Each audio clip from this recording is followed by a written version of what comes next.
High বন্ধুরা, কেমন আছো? আশা করি তোমরা সবাই খুব ভালো আছো।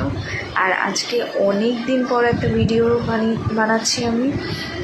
তো এতদিন ধরে খুব একটা স্ট্রেস চলছিল একটা অফিসের। আমি যেহেতু চাকরিরত অবস্থায় রয়েছি, তো অফিসের নানান রকম প্রেশার আসে।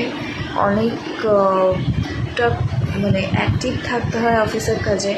তো সে কারণে এতদিন ধরে একটা স্ট্রেসফুল পরিস্থিতির মধ্যে দিয়ে যাচ্ছিলাম এই এক সপ্তাহ ধরে। এক সপ্তাহ বলা চলে না, এক সপ্তাহর বেশি একটু স্ট্রেসফুল ডে কাটছিল আমার। তো আজকে সেটাই তোমাদের সামনে শেয়ার করতে পারছি মন খুলে। তো আজকে খুব ভালো লাগছে। অবশ্য প্রবলেমটা এখন আর নেই, সলভ হয়ে গেছে, কিন্তু আজকে অবশ্যই